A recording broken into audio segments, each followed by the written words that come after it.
Hello and welcome back to another PS5 SSD test, and today I want to talk about an SSD that I've been waiting a little while to talk about simply because it's one that arguably is a tad controversial. This is the Addlink A92. It's the third SSD in their range of SSDs for PS5, and by far it is the lowest price available at the lowest priced 4TB bracket of any SSD that I have talked about for the PS5.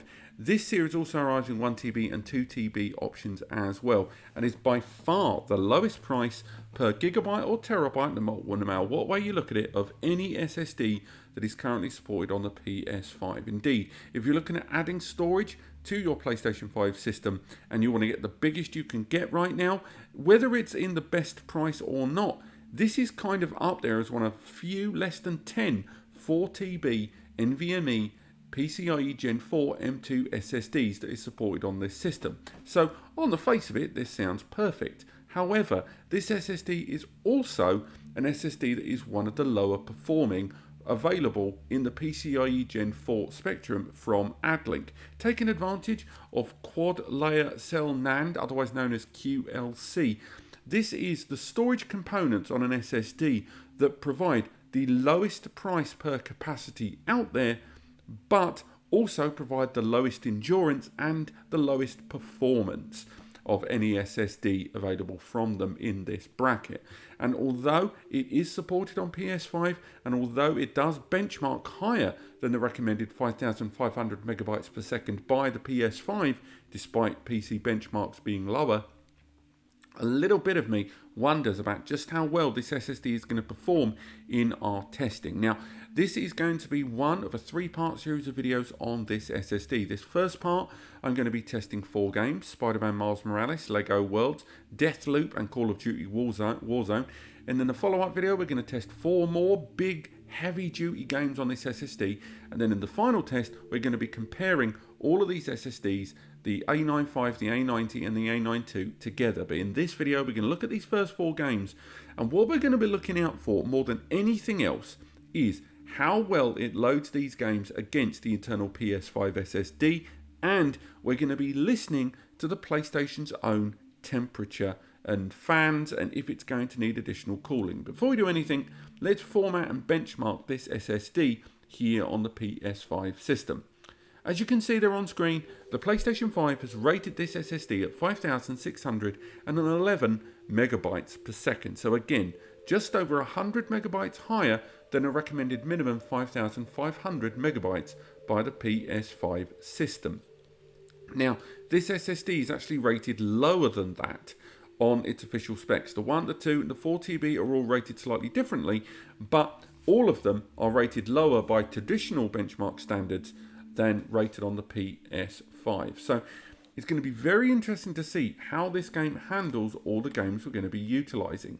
Now, in previous tests where I've tested QLC SSDs, such as the Sprint Q4, one of the things we noticed early on was the fan of the PlayStation 4 tended to start ramping up because QLC NAND gets very hot very quickly. It's not designed for the kind of intensive utilization in heavy read or heavy write of normal 3D TLC NAND. And although sustained activity in gaming is actually quite limited, because you only really get sustained heavy activity during a load screen, but not during gameplay, you get light use then.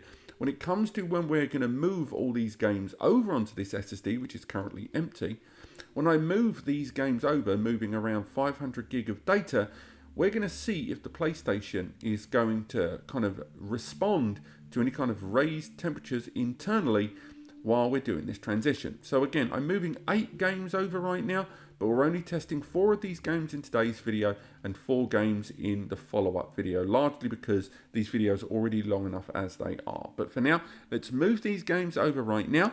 So let's go ahead and move them. And we're not going to monitor the actual performance, the read-write, because again, there is an internal bottleneck between the PlayStation and the SSD, whether it's encryption, whether it's certification, whether it's some kind of verification process. It's very hard to measure the write performance of the PlayStation, so we're not actually going to be looking at how long it takes to transfer this data, because regardless of the SSD we've tested, as long as they're PCIe Gen 4 of around 5,000 megs. They all take basically the same time, 1 or 2 seconds difference, so it's not really important.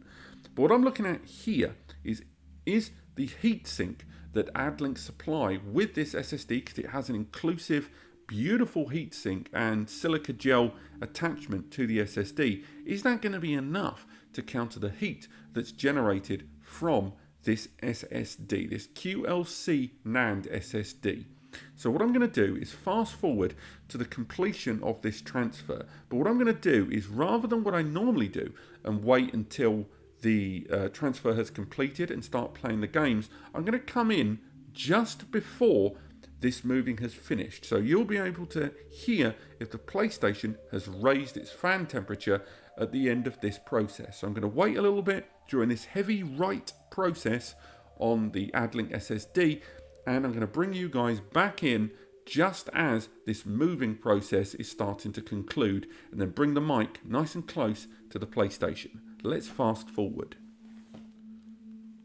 Right, so we're coming into the closing stages of the transfer there, and we're going to let it complete in just a moment, and I'm going to bring the microphone just over to the PlayStation 5 now.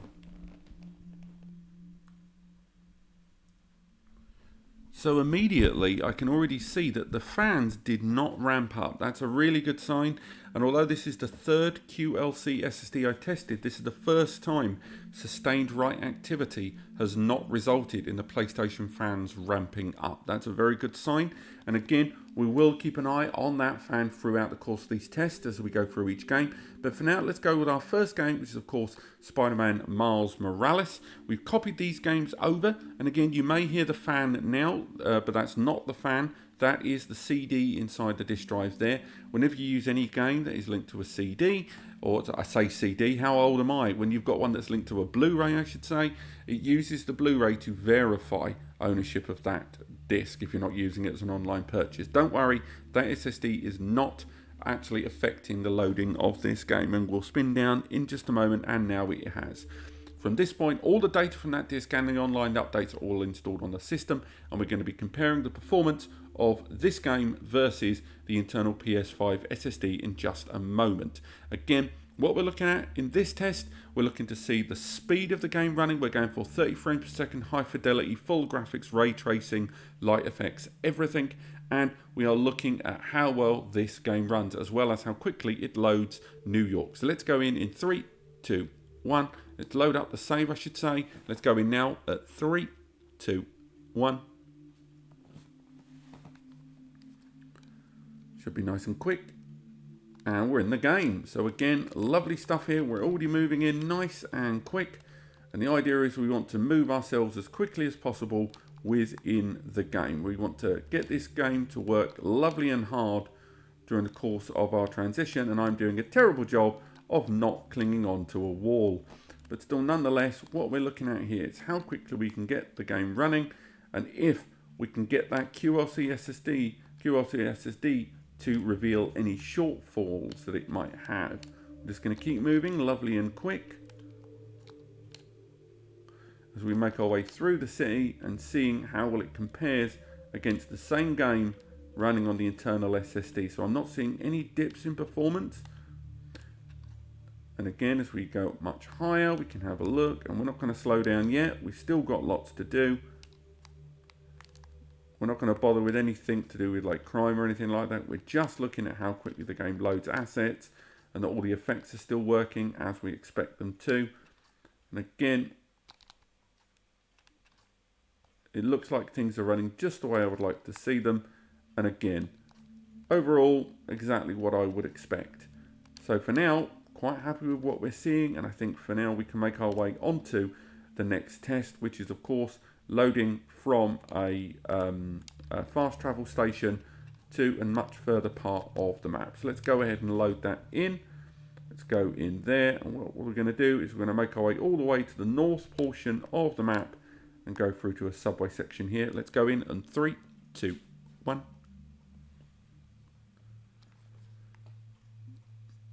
And lovely and fast there, no slowdown, exactly what I would like to see. So again, we're going to not give it any time to relax. We're just going to go straight into some nice fast transitions. Again, I know there is a slight color palette difference there. between what you're seeing on the left and right of the screen. For you guys at home, I can only see the Addlink one, but this is because we are utilizing, for the internal PS5 recordings, we use the PlayStation's own internal recording, because I was using my capture for some other videos, and we're using a capture card for the SSD tests there. So again, doesn't make any difference there in terms of the overall output, but it may show a slight difference in hue for you guys there due to the two recording mediums being utilized. But for now, I'd say I'm quite happy with this. It's running exactly how I'd like to see it run. And for now, I think we can make our way over to our next test, which is Lego Worlds. Now, for those that aren't aware, Lego Worlds is a PS4 title. Let's load it up there. It has a horrendously slow load time, but it also has online resources that it has to communicate with. Consequently, we are not going to include the opening loading of this game. Lego games, Telltale games, whatever you want to look at it, they are notorious for having some of the longest load times. I don't know what's going on over at that company. They always seem to have very inefficient loading in their games, and it's really annoying. And even when they are hosted on PS5, we see no improvements there, and it just feels more and more like this is just intentionally built into the design of those games and the way these things are portrayed over to you. So we're playing this game again from that Addlink A92 SSD, and what we're going to be doing is going into a sandbox mode, and from that sandbox mode we're going to just be testing how well the game handles asset management as it draws in assets periodically within the world, and also of course textures and frame rate. And we're going to be doing that with a complete custom sandbox area with all of the individual gaming assets and biomes brought in, just to tax the system a little bit and draw what we can. So again, not the most taxing game. Let's be realistic. This is no Spider-Man Miles Morales, but it is an open world game with a tremendous amount of inefficient loading behind it. So again, it's like a cross between Minecraft and No Man's Sky in its delivery of this, something that will become abundantly clear shortly. But for now, let's make our way onto that main title. And then from there, I can go ahead and open up the sandbox mode, which again, we're going to go for a complete custom sandbox mode. We've already made this one previously for another video, but we're not going to just reuse one that we've already got. We're just going to make sure we use a fresh one every single time.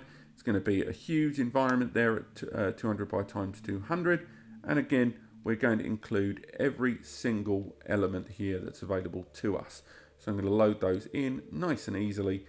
So there isn't going to be a single one. It is randomized where we land on the planet, but that won't matter because the game will still have to at least provision for these extra assets. So let's go ahead and get the biome created, and we go in 3, 2, 1. Again, there's the first part of the loading that you're going to see here on screen, which is your normal nuts and bolts of assets being drawn in. But the second half of it is a lot more comparable to the likes of No Man's Sky, where it's in-world loading. So there's a lot of the building blocks, he says, ironically, for Lego that are being put into the background of the loading, but the actual core individual details that apply far more consistently to an individual play session. They're the ones that come in right there at the end, and they're the ones that we're trying to tax to see if the SSD is still coping with supplying data to the memory, GPU and CPU of the PS5. So immediately upon landing, the first thing we want to do is go ahead and give ourselves some sort of aerial spacecraft there, because we want to get off the ground as quickly as possible, and therefore allow ourselves to get a bit of distance there. And do you know what? Let's get festive, guys. We're just going to go straight for Santa's sleigh. Why not? I don't know why I didn't think of that sooner. So the first thing we want to do is just start making our way around the areas of the game. And again, we want to see how things are drawn in, because we know the game utilizes a kind of box method of things that are being created. So for example, you can see things popping there as I fly along, but if I turn the camera around, you'll see that that same thing is happening to pre-existing assets. It just takes care of, in terms of visually, the immediacy around you. If we go into the inside view, we can have a look at a lot of the way the textures are being handled. Again, lovely sharp graphics all the way along. Everything's still looking good right the way down to the embossed Lego logos. And again, we'll come back out. We're looking up a reindeer's butt. And again, Everything's loading exactly how I would expect it in this open world sandbox game, and indeed, although all the vehicles are intentionally slow, it still does a good job of bringing in those assets for us. So let's come out, let's bring the camera in and go into an inside of a building, because that will give us a good understanding of getting the game to show off how it's generating assets. So let's go. Can we use a ladder? Let's find out. Yes, we can. And again, just to see how this game is pulling in these assets is really what we're looking for here. Are we seeing all of the kind of in-world stuff being created as we see there? And ultimately, is the game handled well on this SSD? And for now, yes, I'd say it is. I'd say this game is doing exactly what I would expect it to do. And ultimately, we can still see the game running at full performance speed absolutely beautifully. So let's go ahead, I'll bring that camera back out, and I think it's time to make our way onto our next game, which is of course Deathloop. Okay, so we're making our way into Deathloop now. We've skipped some of the opening title sequences there. Again, this is a game riddled in publisher logos. It really slows things down, and even then has to connect to Bethesda Net. So whichever way you look at it, there's just too many random elements for us to try and compare the internal PS5 SSD versus the Addlink A92 here. So let's go in. We're going straight into that single situation we've been utilising to this point. This is break the loop, so we're just going to go straight in on that. We're only going to count as far as when the loading screen begins. So starting from now, let's go in at 3, 2, 1. And even though I know we've got a small cutscene-ish bit there, we're only comparing how these instances run from the Deathloop loading screen there. Lovely fast game, and as you can see, we are in the game. That felt lovely and snappy. We're not seeing any texture pop there, but for now, let's carry on and fast forward in as quickly as we can. Because what we're looking at here, more than anything, is the frame rate. We want to make sure that frame rate is maintained. And the second thing is when we get up close and personal with enemies, because that is where we find out how well this game is doing in terms of the swapping of textures. So what we do is we wait here for these enemies to come in. There's a lot of enemies there. This is a game that's not really designed to be played in this way. It's designed to be played in a far more gradual fashion. So it'll be interesting to see if this game has difficulty managing a lot of those kind of close-up textures as we get real close to some of these enemies. And indeed, I think my character is going to die at absolutely any second. So we'll see. Yeah, we're going to die, but luckily we'll respawn immediately. And we can go ahead and still carry on from where we left off. Because what we're doing now is we're looking to see whether we can get a lot of the close-up stuff done on this game. That is what we're looking at more than anything here. We're not as fussed about the general textures. We're just going to get nice and close, so it forces the game to swap out those lesser textures in favour of the better ones. There was a slight drop in frame rate there. I don't think we can blame that on the SSD really. That felt pretty organic ones there. I know this game, once things get a little bit busy there on screen, it has a tendency to do that. It's not the first Bethesda game to suffer from that. But again, let's carry on. Well, this person's trying to hack me down, which is super annoying. But for now, those textures still seem absolutely fine as we go. We can carry on making our way through. I'm not seeing any drop in frame rate. It's all seemingly running as well as we might hope it to be. And we've invited half the entire level to start shooting at us. So I can't imagine my character's going to last much longer. But for now, let's carry on moving through. Yep, and now it will respawn us once again. So we can go ahead and start carrying on making our way through. But for now, yep, I would say I'm quite happy with the way this has performed up to this point. I think we can definitely say that this SSD is not having difficulty with this game, at least in this small confined environment here. But of course, we will be doing more extensive testing later, and definitely with that heatsink. But for now, let's come out and we're going into our last game, which is of course Call of Duty Warzone. Now, Call of Duty Warzone, again, another game that's massively internet connected. We can't disable that. Warzone doesn't work if you disable your internet connection. But what we can do is try to remove as much of the online element as possible in order to have some kind of parity between the internal PS5 and this Addlink A92. So first and foremost, what we're going to do is go for one of the tutorial missions, and it is a battle royale, but it's a battle royale with just bots, so it removes a lot of that online connectivity. So as we make our way through the myriad of very slow, and it is a real slow game to boot, by the way, windows, we can make our way into the primary kind of control area, set this up, and then go straight into our tutorial mission. So let's come out, and there we go again, and then it's going to do another pop-up while it's trying to tell us about Call of Duty Vanguard, and then from there we can finally make our way into the private match and practice. So it's the Battle Royale practice. We're comparing the Addlink A92 against the internal PS5 SSD. Let's go. 3, 2, 1. Let's head our way into this here. And again, there's a bit of an FMV followed by some in-game graphics, which are kind of pre-rendered. So again, it's not an FMV, but it's a non-controllable bit. And then we've got a little bit of camera control, and then we can make our way onto the ground level. So it'll be interesting to see how long each of these SSDs took to get to this point. So there's your FMV bit, so we can ignore the FMV bit. Now we're on to the kind of pre-designated non-control cutscene area here.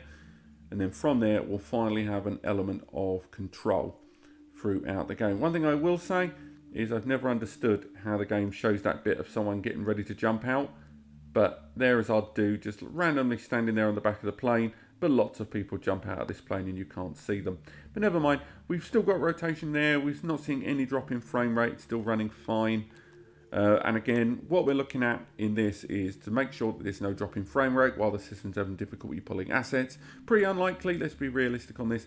But the second thing we're looking at there is texture swapping, something that weaker SSDs will always be prone to suffering. So let's go ahead and make our way into the map area there, whereupon we can just go through all the different options there. We'll get the parachute open, why not? And again, what we'll try to do here is quickly run around, try to get as much in terms of assets generated as possible, but also get to a high point where we can show off a lot of those assets to see if the game is going to struggle in any way. So of course, obviously the first thing we want to do to make sure this session lasts in any way at all is grab ourselves a gun. Sadly, no gun.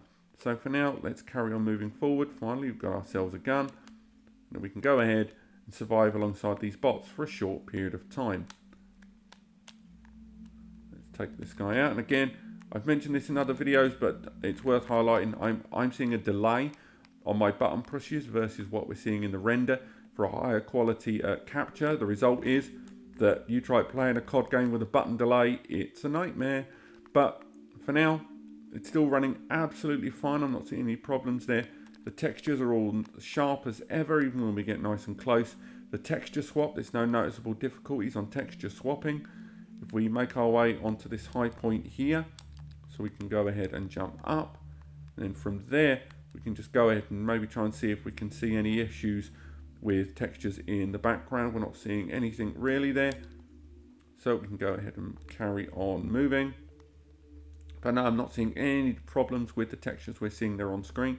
If we go ahead and utilize a vehicle to move nice and fast, perhaps we can see if that's going to cause any problems with textures within the game, or find out. But for now, no, even moving nice and fast there, we're not seeing any difficulty in textures throughout the game. I think for now that's running fine. Kind of a shame that a lot of these barrels and stuff don't break, but there you go, we're not going to complain. But again, moving nice and fast, it still seems largely that what we're seeing now is running absolutely fine for what we're doing on this SSD. And ultimately, that is all we really need to know about this. So let's come out of this game, move these games back onto the internal PS5 SSD and summarize everything we've learned today. So let's come out. Okay, let's go out of the game.